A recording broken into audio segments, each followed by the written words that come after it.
اپنے دل میں یاد کرتا ہے، میں بھی اسے اپنے دل میں یاد کرتا ہوں۔ جب میرا بندہ کسی محفل میں میرا ذکر کرتا ہے، میں اس سے کہیں بہتر محفل میں اس کا ذکر کرتا ہوں۔ اللہ کی محفل تو ملائے اعلیٰ کی ہے، ملائکہ مقربین کی ہے۔ بہرحال اللہ کو تم اپنے دل میں مستحضر رکھو، اللہ تعالیٰ تمہیں بھی یاد رکھے گا۔ دوبارہ فرمایا احفظ اللہ تجدہ امامک تجاہک، اللہ کو یاد رکھو تو اپنے سامنے موجود پاؤ گے، جب چاہو دعا کرو تو احفظ اللہ تجدہ امامک یا تجاہک، اپنے سامنے موجود پاؤ گے۔ اذا سألت فاسأل اللہ، اب آ گیا وہ مرکزی مضمون۔ دیکھو جب مانگو اللہ سے مانگو، غیر اللہ کے سامنے ہاتھ دراز کرو ہی مت۔ ایک حدیث میں آتا، یعنی حرام نہیں ہے، دنیاوی قواعد اصول قوانین کے تحت کسی سے مدد چاہنا، کوئی سوال کرنا حرام نہیں ہے۔ آپ سوال کریں، مدد لیں، اسی پر دنیا قائم ہے، ایک دوسرے کے ساتھ تعاون کے ساتھ۔ لیکن اونچا مقام کیا ہے؟ کسی سے سوال مت کرو سوائے اللہ، یہاں تک کہ جوتے باندھنے کا تسمہ تمہیں درکار ہے تو بھی کسی سے مت مانگو، اللہ سے مانگو۔ کیا پتہ اللہ کس کے دل میں ڈال دے اور وہ آ کے تمہیں تسمہ پیش کر دے۔ ہوتا ہے ایسا، بسا اوقات ہوتا ہے۔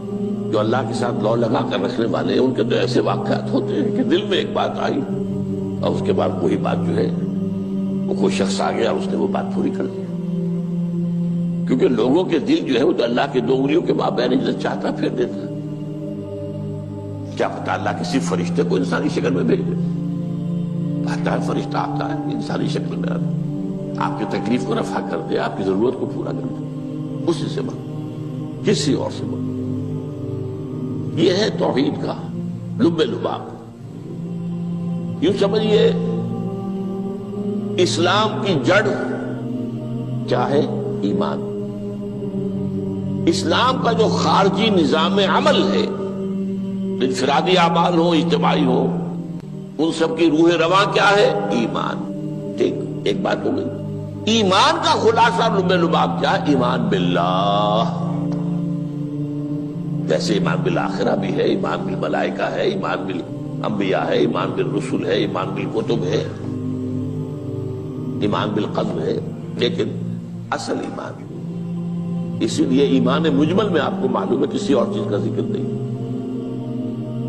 آمنت باللہ کما ہوا باسمائہ وصفاتہ وقبلت جمیع احکامہ اقرار باللسان وتصدیق بالقلب، یہ ایمان مجمل ہے۔ اجمالی طور پر ایمان اس کا نام ہے، ہاں مفصل تفصیلی طور پر آمنت باللہ وملائکتہ وکتبہ ورسلہ والیوم الآخر والقدر خیرہ وشرہ من اللہ تعالی۔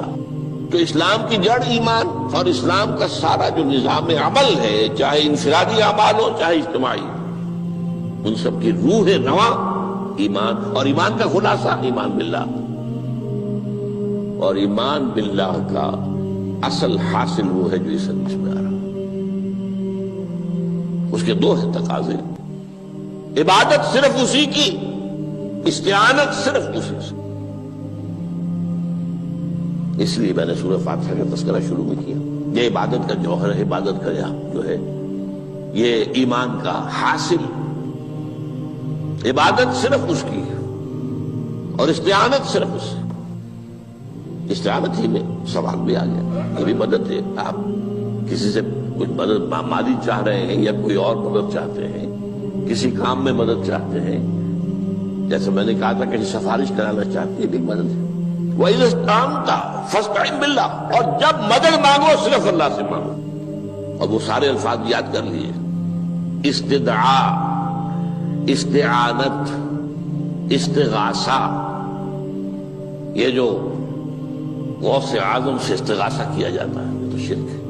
استغاثہ اللہ سے، دعائی اللہ کی، اس اعتبار سے استمداد، استعانت، استدعاء، استغاثہ، یہ سب اللہ سے، صرف اللہ سے۔ عبادت صرف اللہ، ایاک نعبد، اور استعانت صرف اللہ سے۔ مانگو صرف اللہ سے، جب مدد طلب کرو صرف اللہ سے، اور جان لو اگر تمام لوگ جمع ہو کر تمہیں کوئی فائدہ پہنچاؤں گے نہیں پہنچا سکتے، الا بشیء قد کتب اللہ لک وان اجتمعوا علی ان یضروک بشیء لم یضروک الا بشیء قد کتب اللہ علیک، اگر سب مل کر چاہے تمہیں کوئی نقصان پہنچا دے نہیں پہنچا سکتے مگر وہی کچھ جو اللہ نے تمہارے لیے لکھ دیا۔ اب بتائیے خوف کی جڑ کٹ جائے گی کہ نہیں؟ یہ جو ایمان جو ہے یہ خوف اور حزن دونوں سے نجات دلانے والی بات ہے۔ جو حقیقی مومن ہے وہ اللہ کا ولی ہے، حقیقی مومن وہ اللہ کا ولی ہے، اور الا ان اولیاء اللہ لا خوف علیہم ولا هم يحزنون۔ یہ اولیاء اللہ کو علیحدہ مخلوق نہیں ہے، کوئی ان کے سر پہ سینگ نہیں ہوتے، انسان ہی ہوتے ہیں، لیکن حقیقی معنی میں مومن ان اعتبارات سے جو آج ہم پڑھ رہے ہیں ایمان اس درجے کا پہنچ گیا تو اللہ کا ولی ہے۔ اور لوگ کے لیے خوف کس بات کا ہوگا؟ کس سے خوف کروں؟ اس کے ہاتھ میں کچھ ہے ہی نہیں، اور اگر کچھ اللہ نے میرے لیے لکھ دیا وہ آ کر رہے گا، چاہے میں لاکھ گڑ گڑاؤں اور اس کے سامنے کہ مجھے چھوڑ دے، اگر اللہ نے لکھا وہ آئے وہ تو آئے گا، تو کاہے کو اس کے سامنے گڑ گڑانا، کاہے کو جبرسائی کرنا اس کے سامنے، اور کسی کے ہاتھ میں کچھ ہے ہی نہیں، میرا خیر ہے ہی نہیں، کاہے کو خوشامد کروں اس کی۔ اور سنیے، رفعت الاقلام، دیکھو نوجوان، قلمیں اٹھا لی گئی ہیں، وجفت الصحف، اور جو رجسٹر ہیں صحیفے ان کی سیاہی خشک ہو چکی ہے۔ یہ ہے وہ اللہ کا علم، اس میں ہر شے لکھ دی گئی ہے، اس کی قلم اٹھا لیے گئے۔ جیسے آپ کو معلوم ہے امتحان ہوتا تھا، 3 گھنٹے ختم ہو گئے، اسٹاپ رائٹنگ، بس اب قلم رک جانا چاہیے۔ وہ قلم تو تقدیر کا کاتب جو ہے وہ قلم اس کا اب اٹھا لیا گیا، اور جو صحیفے جن پر یہ لکھا گیا وہ خشک بھی ہو گئے۔ یہ تو روایت ہے جو امام ترمذی نے جس کو روایت کیا، یہ متن ان کا ہے جو ہم نے پڑھا ابھی، اور ان کا قول یہ ہے کہ یہ حدیث حسن صحیح ہے، لیکن یہی روایت اور انہی راوی سے عبداللہ ابن عباس سے رضی اللہ تعالیٰ عنہما اور بھی محدثین نے کی ہے، اس میں سے ایک اور متن جو ہے وہ یہاں پر امام نووی نے دے دیا ہے۔ احفظ اللہ تجدہ امامک، یہ تو پہلا وہ ٹکڑا تھا، وقت تو جاہک تھا، یہاں امامک ہے، امام مطلب ایک ہی ہے، اپنے سامنے پاؤ گے۔ اللہ کی حفاظت کرو، اللہ کو دل میں، اللہ کی یاد کو محفوظ رکھو، گویا کہ اللہ کو مستحضر رکھو۔ ذکر اللہ کے معنی کیا ہے؟ استحضار اللہ فی القلب، یہ ذکر اللہ ہے۔ جنہیں ہم ذکر سمجھ بیٹھے ہیں وہ ذکر کے ذریعے ہے۔ اقیم الصلاۃ لذکری، نماز قائم کرو میری یاد کے لیے، نماز ذریعہ ہے یاد کا۔ یہ علیحدہ بات ہے کہ آپ نے 17 رکعتیں بھی پڑھ لی ہو عشاء کی اور یاد آپ کو آئی ہی نہیں کوئی، آپ تو ایک میکینیکل انداز میں جو ہے وہ اٹھک بیٹھک کر رہے ہیں اور آپ کی زبان سے کچھ بھی نکل رہا ہے، تو اس کا آپ کے شعور سے، دل کی گہرائی سے کوئی رابطہ ہے ہی نہیں، وہ ذکر تو نہیں ہوا۔ ہاں نماز فرض تھی وہ ادا ہو گئی، آپ کی ایک فرض ادا ہو گئی۔ تو جنہیں ہم نے ذکر سمجھا وہ ذرائع ذکر ہے، اللہ اللہ سبحان اللہ زبان سے، یہ تاکہ اس کے نتیجے میں وہ ذکر حاصل ہو جائے۔ استحضار اللہ فی القلب، ذکر کے معنی ہے استحضار اللہ فی القلب۔ تعرف الی اللہ فی الرخاء، اور دیکھو کشادگی کے وقت میں تم اللہ کو یاد رکھو، اللہ کی طرف رجوع کیے رہو، بھول نہ جاؤ۔ وہ نہ ہو جو کبھی کہا تھا، بہادر شاہ ظفر کے اشعار میں سے بہت زور کا شعر ہے، ظفر آدمی اس کو نہ جانیے چاہے کتنا ہی ہو فام و ذکا، جسے عیش میں یاد خدا نہ رہی، جسے تیش میں خوف خدا نہ رہا۔ وہ ہے کشادگی کی حالت میں، جبکہ تمہارے لیے کشادگی ہے، اللہ کی طرف رجوع کیے رکھو۔ یعرف کا فی الشدہ، تو اللہ اپنی توجہ تم پر رکھے گا شدت کے وقت میں، جب تمہیں کوئی تکلیف ہے اس تکلیف کو تم پر آسان کر دے گا۔ تکلیف تو آنی ہے، جو لکھی ہوئی ہے وہ تو آئے گی، لیکن یہ کہ اللہ تعالیٰ اس کی شدت کو، ایک ہی چیز ہے جس کو ایک انسان بہت شدت کے ساتھ محسوس کر رہا ہے، دوسرا آدمی اتنا نہیں محسوس کر رہا ہے، احساس کا معاملہ ہوگا نا۔ وہ تو اصل میں اگر انسان کی نرز کٹی ہوئی ہے تو احساس ہوگا ہی نہیں، سرے سے ہی نہیں ہوگا۔ تو اس اعتبار سے اللہ تعالیٰ تمہارے لیے وہ شدت کی کمی کر دے گا۔ وَاعْلَمْ أَنَّمَا أَخْطَأَكَ لَمْ يَكُنْ لِيُصِيبَكَ، اور جان لو جو چیز تم سے چھوٹ گئی ہے، رہ گئی ہے، وہ ہرگز تمہیں ملنے والی نہیں تھی۔ اب آپ نے کسی ملازمت کے لیے درخواست دی ہے، درخواستیں مانگی گئی ہیں، اپنی سی محنت کر لی، نہیں ملی ملازمت، اب آپ بیٹھے ہوئے افسوس میں، رنج میں، غم میں، فلاں نے یہ کر دیا، فلاں نے یہ کر دیا، وہ فلاں جو ہے بڑی تکڑی سفارش لے آیا تھا، فلاں نے رشوت دے دی۔ چھوڑو میاں اس کو، وہ تمہارے لیے نہیں تھی۔ کاہے کو اپنے ذہن کے اندر یہ کھچڑی پکا رہے ہو بیٹھے ہوئے؟ خواہ آپ شاید سوء ظن میں بھی مبتلا ہو رہے ہو، کسی نے نہ رشوت دی اور آپ سمجھتے ہو کہ رشوت دی ہے اس نے۔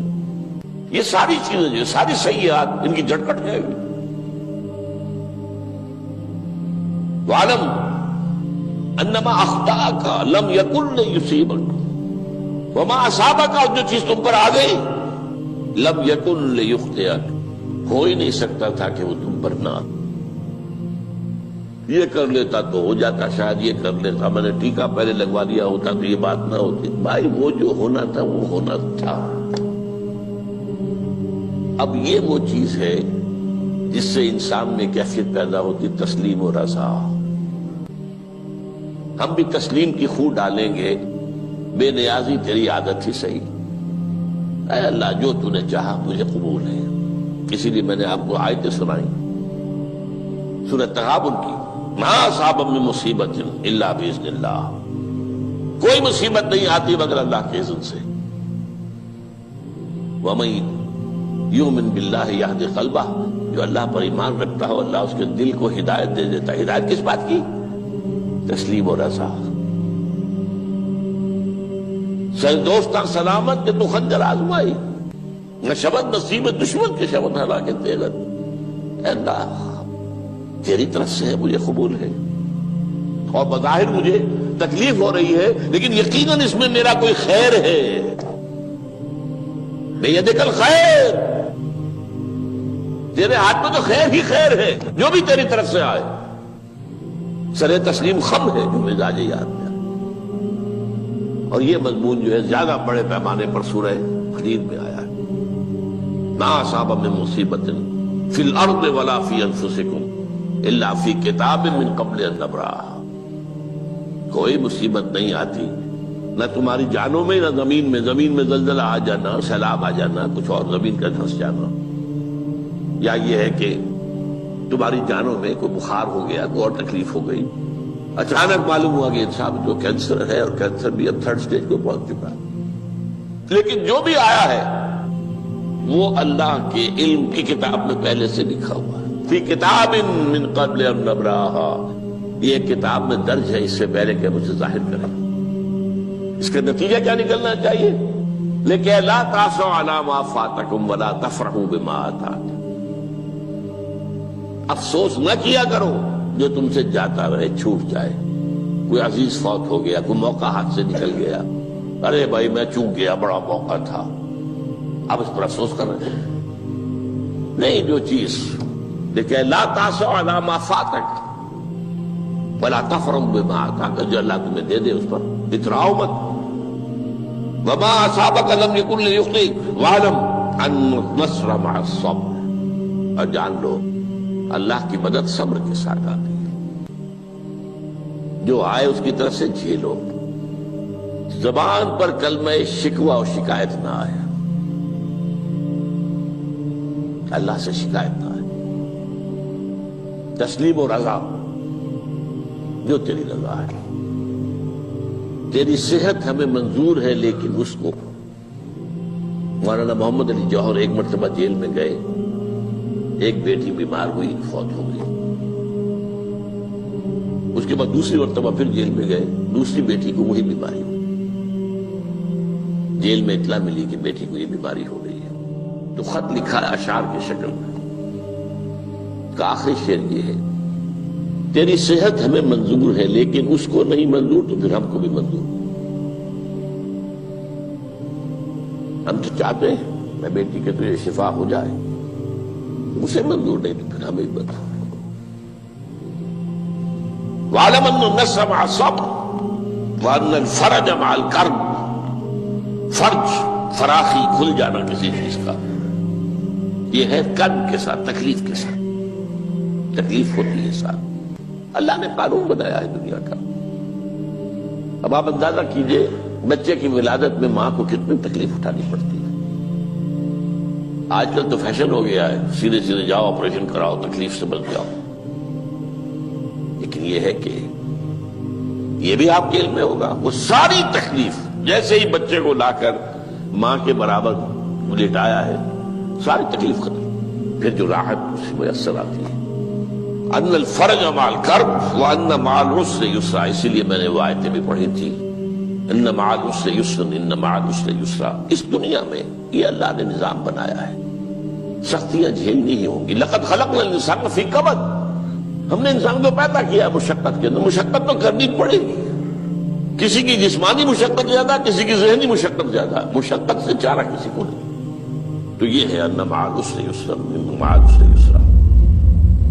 بارک اللہ لی ولکم فی القرآن العظیم ونفعنی وإیاکم بالآیات